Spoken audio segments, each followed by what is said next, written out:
Top quality और consistent performance के लिए सिर्फ सिल्वर पंप्स। टॉप क्वालिटी और कंसिस्टेंट परफॉर्मेंस के लिए सिर्फ सिल्वर पंप्स, नाम याद रखना। सर्वप्रथम आज 105वी जयंती आहे लोकशाहीर अण्णाभाऊ साठे यांची। अण्णाभाऊ साठेंना मी वंदन करतो, प्रणाम करतो।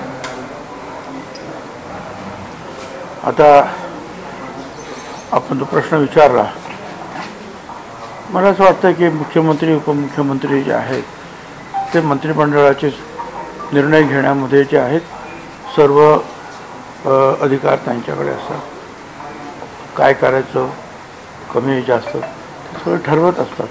त्याच्याबद्दल मी कॉमेंट करण्यासारखं काही नाही। पण सातत्यानं मोदीचं सरकार स्थापन झाल्यापासून कृषी मंत्रीपद हे काही फारसं लाभलेलं नाही आहे कुठल्या मंत्र्याला, असं वाटत नाही का? सारखे कृषी मंत्री बदलले जातात सर।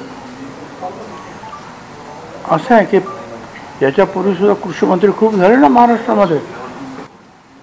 पिके सावंतापासून जे आहेत कृषी मंत्री होत आलेले आहेत। देशाचे सुद्धा कृषी मंत्री शरद पवार साहेब झालेले। तर असं एखाद्या खात्याच्या संदर्भामध्ये असं होतं काय, असं काही मला वाटत नाही। काही काही घटना घडत असतात काही लोकांच्या बाबतीमध्ये, त्यावेळेला काही निर्णय होतात, एवढंच त्याचा अर्थ आहे। त्याच्यासाठी कुठलंही खातं जे आहे हे चांगलंच आहे आणि त्याच्यामध्ये काम करायला वावंच। विरोधक समाधानी नाहीत। विरोधकांचं असं म्हणणं आहे की ते पत्ते खेळताना आढळून आले, खातं बदलून काय होणार आहे, त्यांचा राजीनामा पाहिजे अशी मागणी पुन्हा जोर धरते। विरोधी पक्ष जे आहेत त्यांचं कामच आहे सरकारच्या विरुद्ध किंवा त्या कुठल्या निर्णयाच्या विरुद्ध बोलणं। त्याच्यामध्ये नवीन काय आहे? आम्ही विरोधी पक्षात होतो त्यावेळेला आम्ही सुद्धा तेच करत होतो, सरकारच्या विरुद्ध बोलणं, त्यांना धारेवर धरणं, हे तर खरं विरोधी पक्षाचं काम आहे। साहेब, मालेगाव बॉम्बस्फोटाचा काल निकाल लागला, सगळे आरोपी निर्दोष सुटलेले आहेत, परंतु त्याच दरम्यान एक अधिकारी होते की त्यांनी असं सांगितलं, इन्स्पेक्टर होते मुजावर म्हणून, त्यांनी सांगितलं की परमवीर सिंग यांनी मोहन भागवत यांना पकडून आणा अशा स्वरूपाचे त्यांना आदेश दिले होते, असे त्यांनी प्रेसला माहिती दिली। असं ह्या गेल्या 15 दिवसामध्ये 2 बॉम्बस्फोटच्या संदर्भामध्ये निकाल लागला। एका बॉम्बस्फोटच्या बाबतीमध्ये तर ज्यांना पकडण्यात आलं होतं ते 15-17 वर्ष जे आहेत तुरुंगात राहिले आणि नंतर त्यांना सांगण्यात आलं की त्यांचा काहीच दोष नाही। आता इथे सुद्धा आहे, या कर्नल पुरोहित असतील, साध्वी प्रज्ञा सिंह ठाकूर, हे सुद्धा जे आहेत 7-8 वर्ष जे आहेत जेलमध्ये त्यांना पण राहावं लागलं, अडचणीतून जावं लागलं आणि नंतर सांगतात की त्याच्यात काही तथ्य नाही। मला हे कळत नाही की लोक जेलमध्ये राहतात आणि नंतर 7-7, 10-10 वर्ष आतमध्ये राहिल्यानंतर त्याच्यामध्ये तथ्य नाही अशा अर्थीचा हे येतो।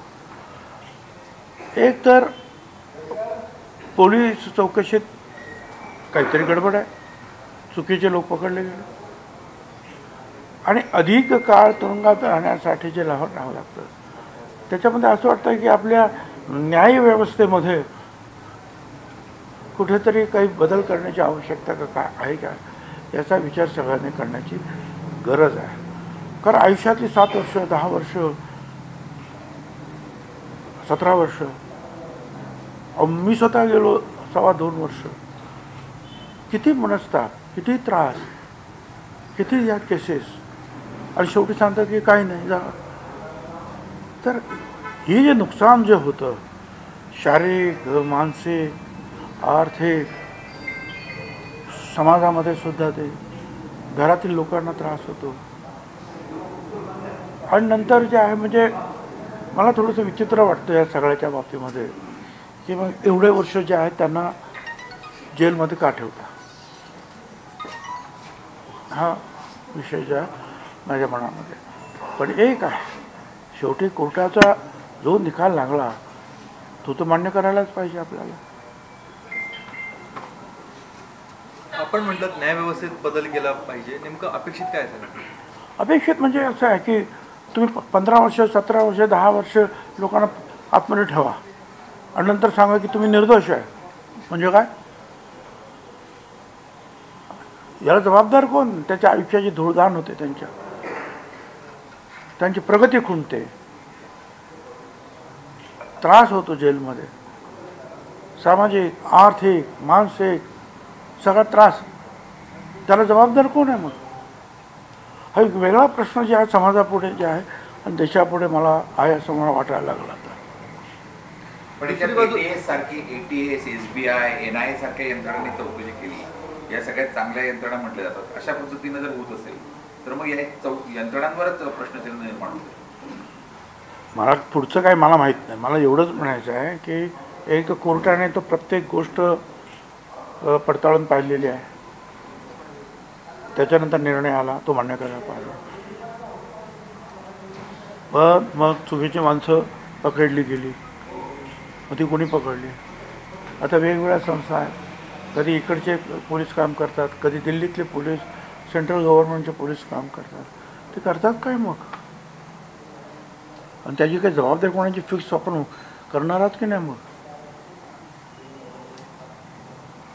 नवीन मुद्दा जो आहे माझ्या डोक्यामध्ये येतो आहे सतत की जे निर्दोष सुटतात त्यांच्या आयुष्याचं जे आहे गेलेले वर्ष कोण परत आणून देणार आहे? साध्वी प्रज्ञा सिंग पण हेच सांगत होतं की आम्हाला याच्यामध्ये संपूर्ण प्रकरणामध्ये अडकवण्यात आलेलं आहे, अडकवलं जात आहे. म्हणजे यंत्रणा कुठल्या वेगळ्या हेतूनं काम करते असं वाटतं का?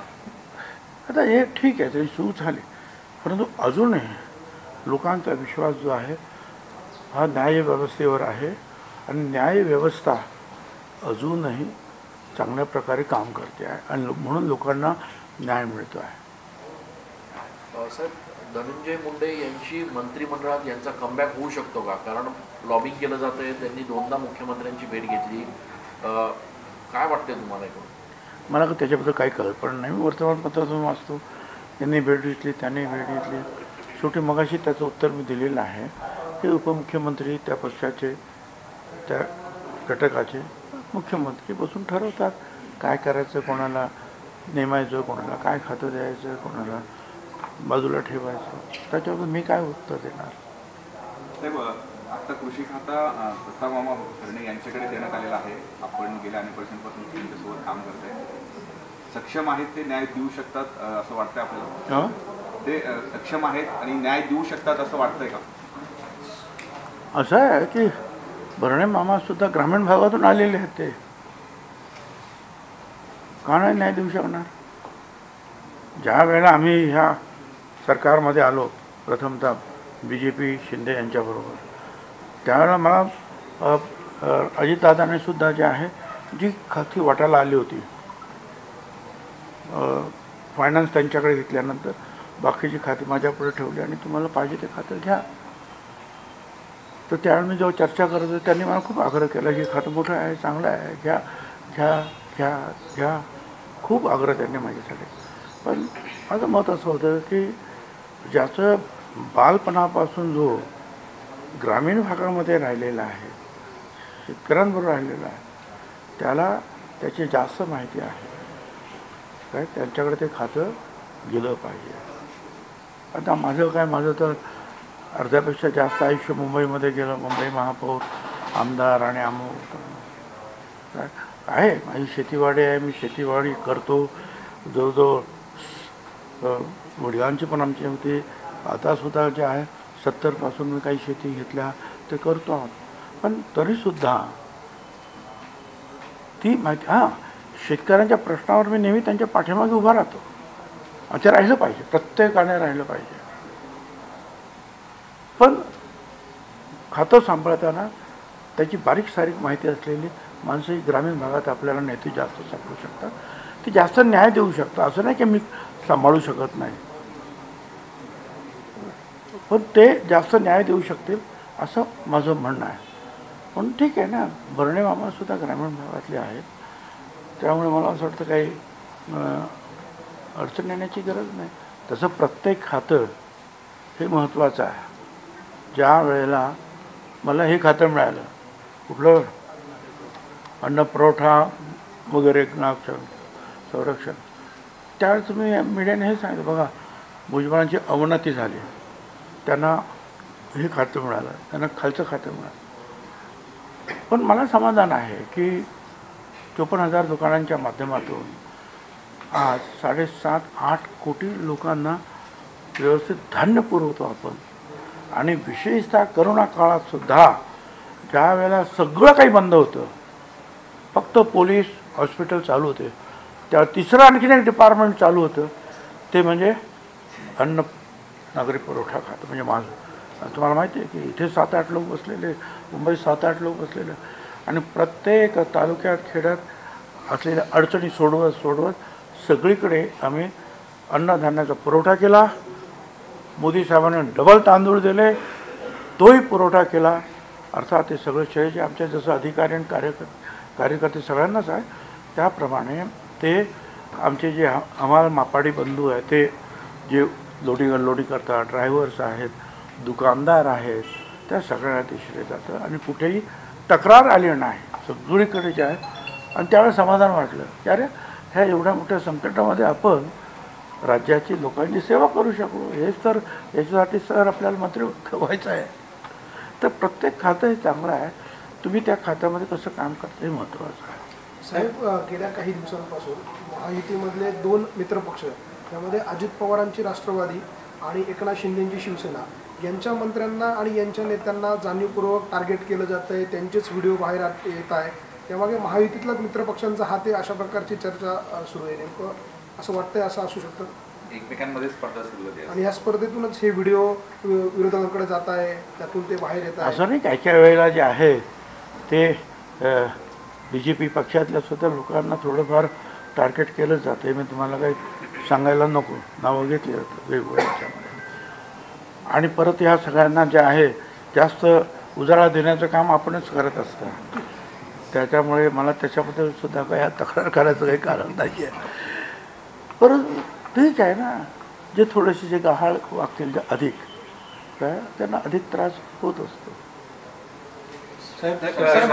कोल्हापूरमध्ये माधुरी हत्ती जी आहे तिला परत आणण्यासाठीचा हत्ती प्रयत्न केला जातोय, मोठ्या प्रमाणात मोहीम राबवली जाते. आपल्याला काय वाटतं या सगळ्या संदर्भामध्ये? तर मला त्याच्याबद्दल काही अधिक माहिती नाही आहे. परंतु ह्या अशा प्राण्यांची देवाणघेवाण जी आहे राज्यांतर्गत आणि देशांतर्गत ही होत असते. मला असं वाटतं मी जेव्हा उपमुख्यमंत्री आणि पर्यटन मंत्री असेल त्यावेळा जपानबरोबर जे आमचं हे झालं त्यावेळेला, नाही मी महापौर होतो मुंबईचा, त्यावेळेला मुंबईचे 2 हत्ती आम्ही जपानला दिले होते. आणि त्यांनी जे आहे एक मोठी जपानी गार्डन, जे आता वीर जिजामाता उद्यान म्हणतो भायखळ्याचं, किंवा त्याला आमच्या तिकडच्या भाषेवर राणीचा बाग म्हणतो, पण ती व्हिक्टोरिया राणीच्या नावाने ते होतं. तिथे त्यांनी जपानी गार्डन बनवले.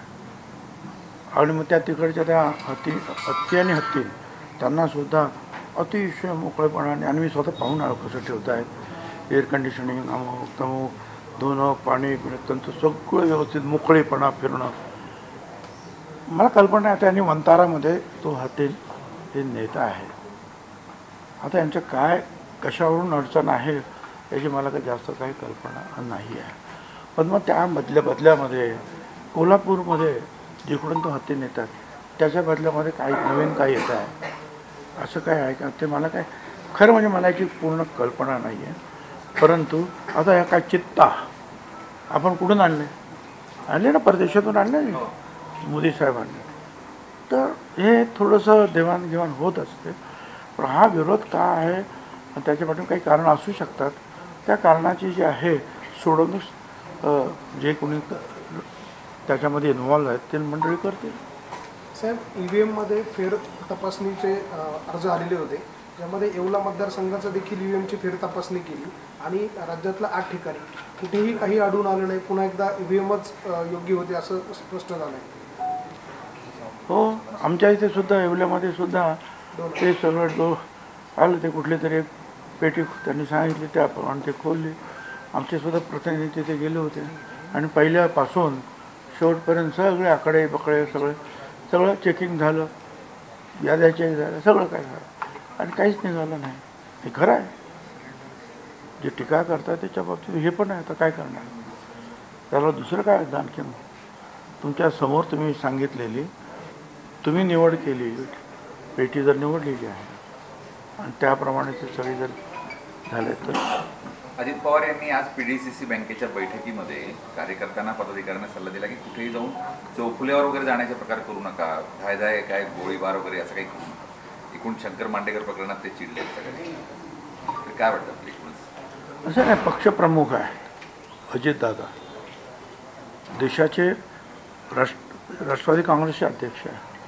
आपल्या कार्यकर्त्यांना योग्य ते मार्गदर्शन करणे त्यांचंच काम आहे. कारण काही नेत्यांमुळे असेल, काही आमच्यासारख्यांमुळे असेल किंवा कार्यकर्त्यांमुळे असेल, जर काय अडचणीत असं काही झालं तर त्याचा दुष्परिणाम किंवा टीकेला पूर्ण पक्षाला उत्तर द्यावं लागतं. त्यामुळं असं काही करू नका हे सांगणं ज्येष्ठता त्यांचे जे आहे अध्यक्ष म्हणून आणि ज्येष्ठ नेते आहेत ते असतात, त्यांचा तो अधिकार आहे. आणि ही अशा रीतीची जी आहे, काही दिवसापूर्वी फडणवीस साहेबांनी सुद्धा असंच मार्गदर्शन केलं आमदारांना, यांना त्यांना सगळ्यांनी केलं ना, हे नाही हे करा, हे नाही हे करा. असं वेळोवेळी पवार साहेब तर नेहमी करतच असतात सगळे असे मार्गदर्शन. मगाचा प्रश्न, मेहबूब मुजावर नावाचे ते ATSचे पोलीस निरीक्षक होते, तर त्यांनी आता असा स्फोट केलेला आहे की मालेगाव बॉम्बस्फोट प्रकरणी परमवीर सिंग त्यावेळेस तत्कालीन अधिकारी होते, तर त्यांनी मोहन भागवत यांना धरून आणा असे त्यांना आदेश दिलेले होते. कोणी सांगितलं? मेहबूब मुजावर नावाचे ATSचे पोलीस निरीक्षक. कोणी सांगितलं? परमवीर सिंग यांनी सांगितलं. ATSचे तत्कालीन वरिष्ठांनी सांगितलं होतं मोहन भागवत यांना धरून आणा या मालेगाव बॉम्बस्फोट प्रकरणामध्ये. मला काय त्याची काही कल्पना नाही. ते खरोखर असं सांगितलं नाही सांगितलं काय झालं, त्याच्या संबंधित जे काही यंत्रणा असतील ती त्याचा विचार करतात. धन्यवाद. नाशिक जिल्ह्याचा 7 महिने सरकार स्थापन करून झालेले आहे. नाशिक जिल्ह्याच्या पालकमंत्री पदाचा तिढा सुटत नाही आहे. जिल्हा नियोजन समितीची जी वार्षिक बैठक आहे ती रखडली आहे. अनेक आमदारांची कामं पत्र त्यात पडलेली आहे, ते कामं होत नाही पालकमंत्री नसल्यामुळे, ती बैठकही होत नाही. मला स्वतःला कसं काय वाटत नाही, कारण मला कल्पना आहे की अगदी सरकारसुद्धा बरखास्त झालं आणि राज्यपालांचं किंवा जे काय म्हणतात ना राष्ट्रपती राजवट आली तरी अख्खं राज्य चालतंच आहे ना. त्याच्यामुळे जे आहे सरकारी अधिकारी जे आहेत ते काम करतच असतात, जे काही बसलेले आहेत तिथे थोडंसं कमी जास्त होतं आणि आम्ही त्यांना आमच्याकडे आजही आम्ही सुद्धा पाठवतो किंवा हे असं करा, 4 आम्ही गोष्टी सांगतो, एखादी गोष्ट त्यांना ठीक वाटते, 2-3 नाही वाटत, ठीक आहे ना, होतं. आणि ज्यावेळेला योग्य वेळ अशी येईल त्यावेळेला जे आहेत मुख्यमंत्री इतर जे आहेत नेते आहेत ते निर्णय घेतील. धन्यवाद सगळ्यांना.